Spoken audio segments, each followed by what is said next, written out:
If you want to support the show, you can go to mwpnews.com/support, where you can pick up my latest book, Succession Planning, and all my other books that have previously been released on Kindle for only $2.99 each. Thank you.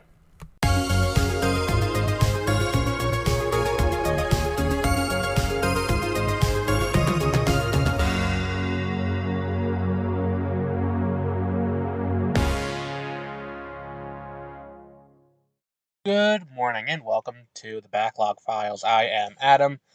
Again, I apologize for being inconsistent. Been a little hectic lately. Hopefully we'll be able to get back on track. But what we're here to talk about is we're going to round out the Coliseum games, which feels nice to bookend the weekend of Zack Snyder's edgy Star Wars movie with what I said last week, and I'll stick with. This is Zack Snyder Does Pokemon. This series, Pokemon Mystery Dungeon. Not Mystery Dungeon, Pokemon XD and Pokemon Coliseum. These games are, we talked about it last week. The bad guys have captured Pokemon. They are taking them, turning them into shadow Pokemon by turning them evil. They get these auras around them of pure darkness, and they use these Pokemon to try and take over the world because they're so powerful. This time, the edge is cranked up a little bit. You're playing as a kid this time instead of playing as a defect from Team Snag'em. You are playing as a kid, and let me just say, the Dark Lugia on the cover of this game was, and possibly still is, one of my favorite alternate character designs. Like that and like Primal Dialga, which we'll get to when we get to Gen 4 and Pokemon Mystery Dungeon Time and Darkness.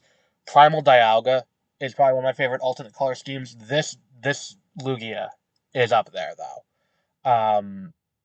This is also the first game where there's a key battle within the game that has pits you against something that's not a Pokemon.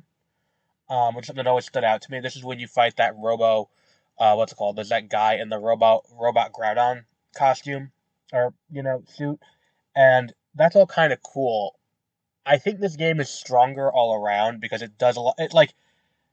We talked about this on Exploring Hyperspace Lanes, Josie and I, when we talked about what were those games? Battlefront and Battlefront 2. These were two games that came out a year apart, or a little under a year apart. That one game felt so much like a tech demo for the other. It's kind of outlandish that it was that much of an improvement between games. It's kind of the same thing here, where it's such an improvement between, Coliseum and XD for games that came out 18 months apart. We're back in Ore. The map looks totally different with, new environments and it's bigger and even like the UI for the map looks better in this game.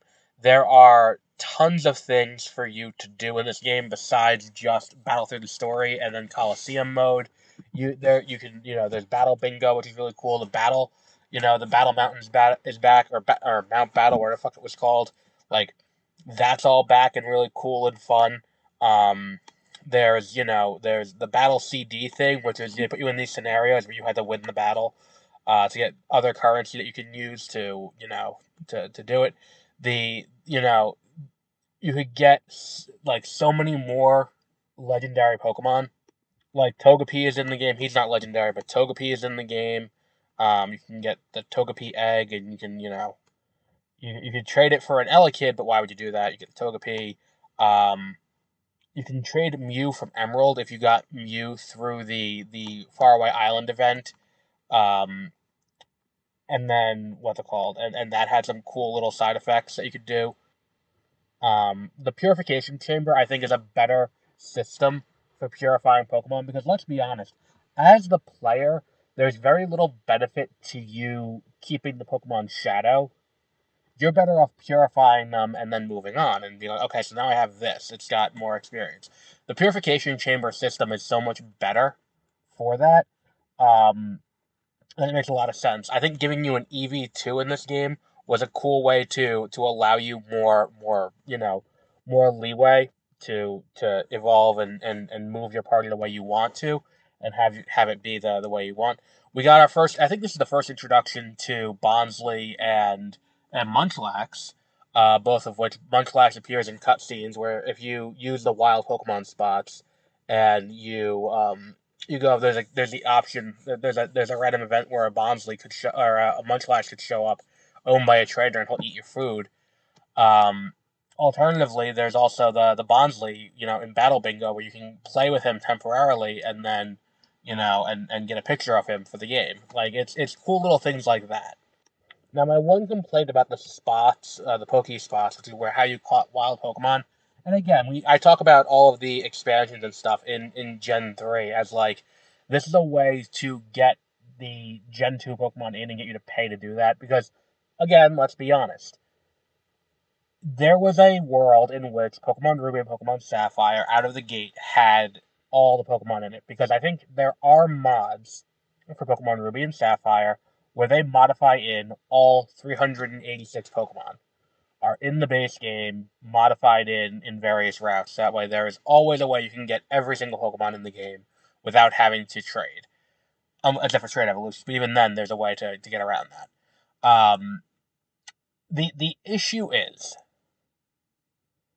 when you look at what's it called? When you look at this game, like a lot of the stuff here is designed to like let's bring in the Gen 2 Pokemon who didn't make the cut into that.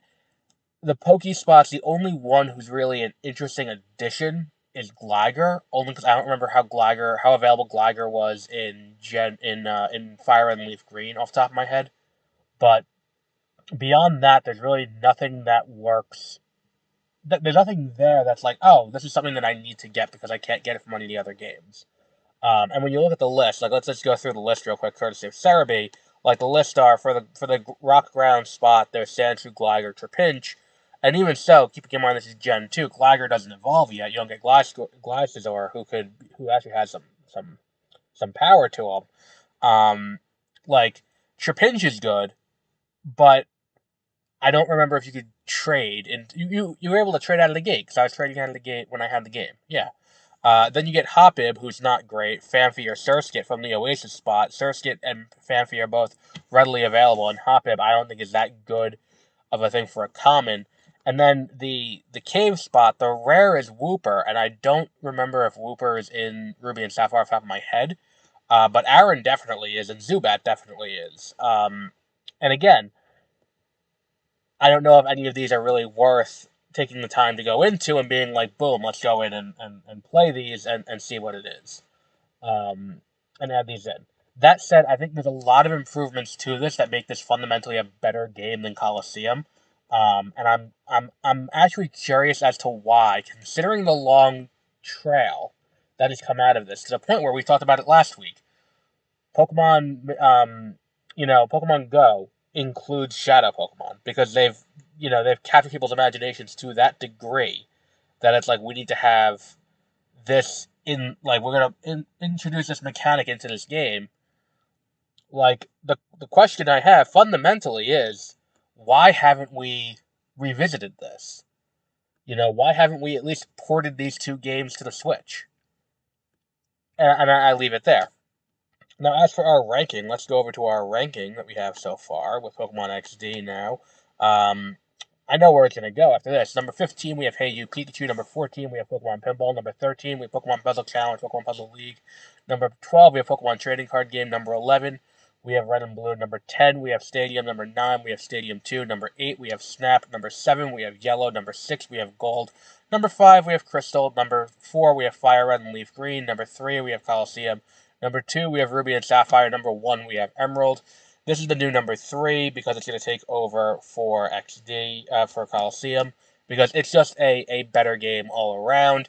And I think that, like, when people think of, like, this era of GameCube game, they may say Colosseum because Colosseum's the one that's got the easier to remember name. But I think a lot of the things that people remember and love about this come from XD more than they come from Colosseum. But on that note, we'll wrap up there for today. So, I think we're going to do a YouTube thing, where we do randomized Emerald. And we're going to see how far I can get in a Nuzlocke of randomized Emerald. We'll talk about that on the video when it goes up. But that's going to be something that could be really fun. What else have we got? We've got Pokemon Pinball next week, which Pokemon Pinball Ruby and Sapphire next week. The week after, we have, where's my list? The week after, we have Pokemon Dash, which I have not played yet. And then we have Pokemon Trozy, which was a DS game. We're starting to get into the DS era, even though we haven't quite gotten into Gen 4. There were a few DS games. But we'll talk about that next week. So until our next episode, have a great rest of your week. Oh, and check out mwpnews.com. That's where we post articles about all the stories that go up, about all the podcasts, and that's where we'll have links to the YouTube stuff as well. So until then, have a great rest of your week.